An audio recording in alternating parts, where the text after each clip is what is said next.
सतगुरु परमात्मा से क्या और कैसे मांगें?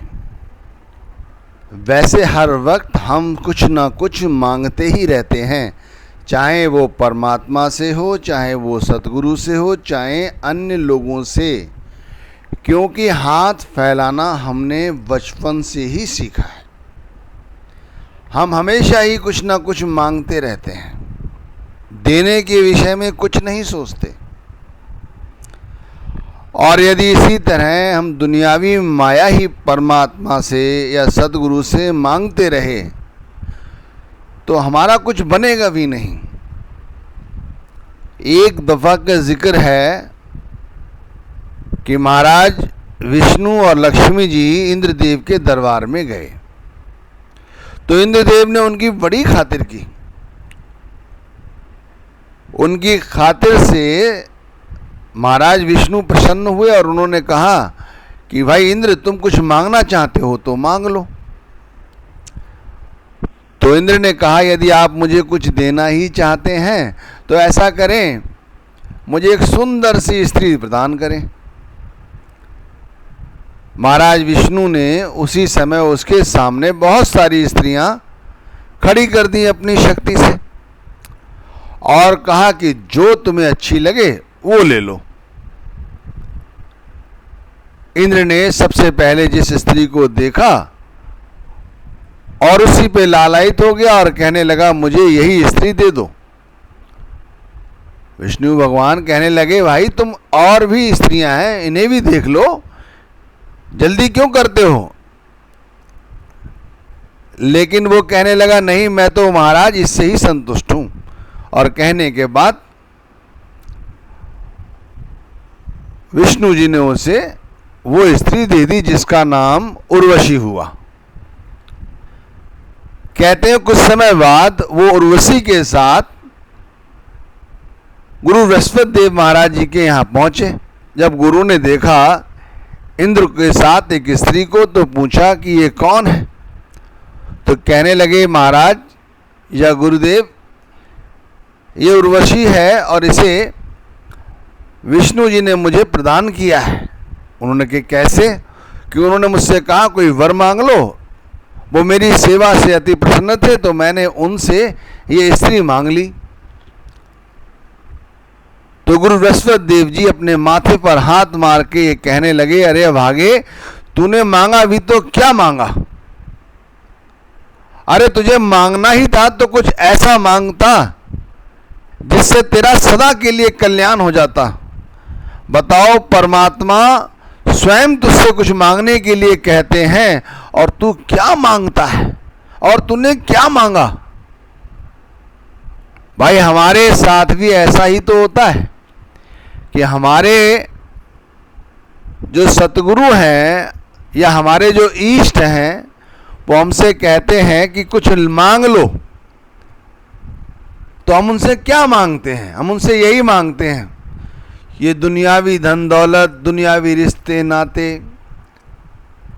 हम इनसे ऊपर कभी कुछ नहीं मांग पाते और इसीलिए हमारा पतन होता है, पतन होता है। हमें वाकई में एक स्मार्ट तरीका इस्तेमाल करना चाहिए परमात्मा से कुछ मांगने के लिए। स्मार्ट तरीका, आज का युग कहते हैं ना, स्मार्ट युग है। अरे भाई, इस युग में सब लोग ज़्यादा से ज़्यादा धन कमाना चाहते हैं पर मेहनत कम से कम करना चाहते हैं। पहले लोग ज़्यादा मेहनत करते थे, धन कम कमाते थे। आज धन ज़्यादा कमाते हैं, मेहनत कम करते हैं। तो इसी तरह भाई, जब असलियत में तुम्हें कुछ चाहिए है जिससे कि तुम्हारा ये जीवन भी सुधर जाए और तुम्हारा आने वाला वो लोग भी सुधर जाए, वो जीवन भी सुधर जाए, तो कुछ ऐसा मांगो ना। अब लोग क्या मांगते हैं? कुछ लोगों से पूछा है तो वो लोग कह देते हैं, भाई हम तो गुरु से या परमात्मा से परमात्मा को मांगते हैं। बड़ी अच्छी बात है, सुन के अच्छा लगा। लेकिन भाई कभी फीलिंग भी की है कि परमात्मा से परमात्मा को मांग तो रहे हो कि परमात्मा से तुम्हारा सानिध्य भी है, वह वैसे ही परमात्मा से परमात्मा को मांग रहे हो। भाई रियलाइजेशन की बात है कि जब हम ध्यान करते हैं, सिमरन करते हैं, तो भाई ऐसे ही उठ जाते हैं और कह देते हैं परमात्मा मैं तुमसे तुम्हें मांग रहा हूँ, तुम मेरे साथ रहना, सारा दिन मेरा ये फला फला काम करते रहना, मुझे तुम्हारी याद बनी रहे। अरे भाई ये सब क्या फीलिंग कर रहे हो? क्या फीलिंग है हमें कि परमात्मा से वार्तालाप हो रही है? अरे परमात्मा से, सतगुरु से वार्तालाप तुम्हारी हो रही है, ये तुम्हें फीलिंग है, हमें फीलिंग है। अगर ये फीलिंग है कि हमारी बात उससे डायरेक्ट हो रही है तो ये स्मार्ट वर्क हो गया, ये समझ लो आप। उस समय आप उनसे उन्हें मांगोगे तो आपकी मनोरथ पूरे हो जाएंगे, लेकिन उनके साथ हमारा सानिध्य हो नहीं पाता। यही सबसे बड़ा दुर्भाग्य हमारा, इसीलिए हम यहाँ फेल हो जाते हैं। जो दुनियावी काम धंधे कर रहे हैं उसमें स्मार्ट तरीका हमारा काम कर जाता है, लेकिन यहाँ नहीं कर पाता, क्योंकि जब हम उनसे उन्हें मांग रहे होते हैं तब वो हमारे पास होते ही नहीं हैं। हम तो सिर्फ इसे कार्यवाही के हिसाब से करते हैं। अगर एक बार मन के अंदर ये भावना आ जाए कि जो सिमरन किया जा रहा है वो कुल मालिक इस समय हमारे अंग संग है, बिल्कुल अंग संग है, कोई द्वैत नहीं है, किसी दूसरी चीज की इच्छा नहीं है, हम किसी मंदिर में हैं या किसी अन्य धर्म स्थल में हैं, इससे कोई फर्क नहीं पड़ता क्या भक्ति कर रहे हैं, कोई फर्क नहीं पड़ता। यदि पूरी आस्था और विश्वास के साथ, पूरे ध्यान के साथ हम वो भक्ति कर रहे हैं और हमें ये एहसास है कि वो हमारे अंग संग है और हमारा डायरेक्ट उसके साथ कनेक्शन है, बिल्कुल बिल्कुल डायरेक्ट कनेक्शन, तो भाई हम जो मांगेंगे वो देंगे। और एहसास उन्हीं लोगों को होता है जो अपने अंदर उतर के भक्ति करते हैं। ध्यान रखिए, बार बार ग्रंथों को पढ़ने से, बार बार मंत्रों को दोहराने से, बार बार एक ही साखी को रटने से कोई फायदा नहीं है। फायदा जब ही है इस मंत्र के साथ, जिस मंत्र के साथ हमें अपने आप को उतारना है, उसे समझाना है। भाई हम आंख मार के, आंख बंद करके, चौकड़ी मार के हम सतगुरु का ध्यान करने लगते हैं, नाम का ध्यान करने लगते हैं। कभी एहसास किया है कि हमारे अंदर कौन है? हमारे अंदर कौन है? बताओ कौन है हमारे अंदर? मैं आपसे पूछता हूं, हमारे अंदर कौन है? हमारे अंदर सिर्फ वो परमात्मा है और हमारी आत्मा है।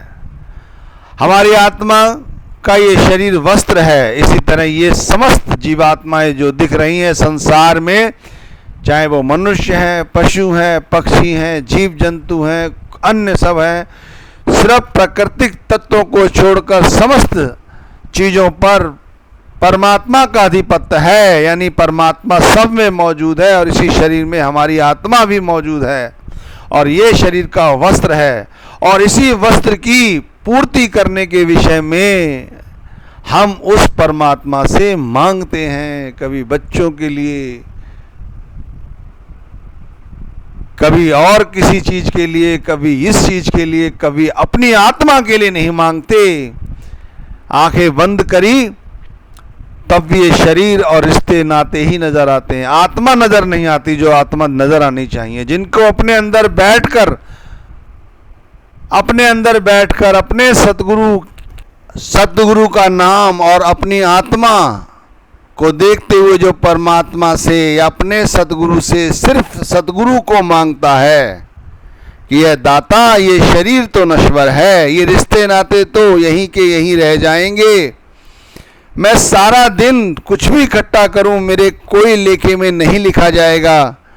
ये दाता तू ऐसा कर कि मुझे हमेशा तेरी याद बनी रहे, तेरे नाम का यशोगान करता रहूं, मुझे ऐसी शक्ति दे, ऐसा वरदान दे। अगर तुम देना ही चाहते हो मुझे तो मुझे मोक्ष दो, और मोक्ष के लिए यह आवश्यक है कि मैं इस पृथ्वी पर इस धरा पे अपने सदगुरु के नाम का प्रचार अपनी आत्मा में करूं और आत्मा से बाहर यानी संसार में भी करूं। लोग जाने मेरे अस्तित्व को देखकर कि मैं कौन हूं। मैं सिर्फ तेरा सेवादार हूं। तेरी कृपा से यहाँ सुखी सांसें ले रहा हूं। यहाँ जो कुछ भी है तेरा पसारा है। तेरे सिवाय यहाँ कुछ भी नहीं है।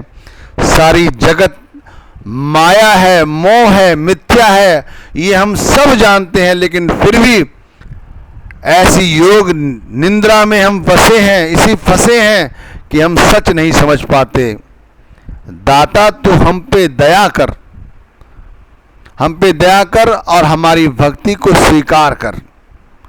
इस तरह जब हमें एहसास हो जाए कि ये भगवान, ये परमात्मा, ये सदगुरु जर्रे जर्रे में है, पत्ते पत्ते में है, हमारे अंदर है, तुम्हारे अंदर, इन पशु पक्षी जीव जंतु सब जगह है, तब जाकर ऐसा एहसास जब मन में आएगा, तब उस हरि से सिर्फ हरि को मांगोगे, तब हमारी पुकार उस तक पहुंचेगी। वरना इस तरह तो सिर्फ कार्रवाई है कि आपको मैं मांगता हूं, आप मेरे हो, आप मेरे हो जाओ। अरे भाई, इस तरह नहीं। अंदर भावना लाइए, आस्था लाइए, विश्वास लाइए कि वाकई में आप मेरे हैं। ये रिश्ते नाते मेरे नहीं हैं, आप मेरे हैं। ऐसा विचार तो करो पहले, मेरे हैं, आप मेरे हो। अंदर से विचार करो, तब आपको लगेगा कि जो आप श्वास भी ले रहे हो वो सतगुरु परमात्मा स्वयं हमारे अंदर बैठ के ले रहा है। भोजन कर रहे हैं, अन्य कार्य कर रहे हैं, वो सब परमात्मा स्वयं कर रहा है। उसे फिर आप अपने अंग संग देख सकते हो। इसीलिए भजन बंदगी के लिए कहा जाता है कि अपने आप को पहचानो, सतगुरु से, परमात्मा से क्या मांगे, कैसे मांगे। तो भाई जैसे भी मांगे, सबसे पहले उस परमात्मा का अपने अंदर एहसास करें कि वो बैठा हुआ है, फिर उससे उसको ही मांगें।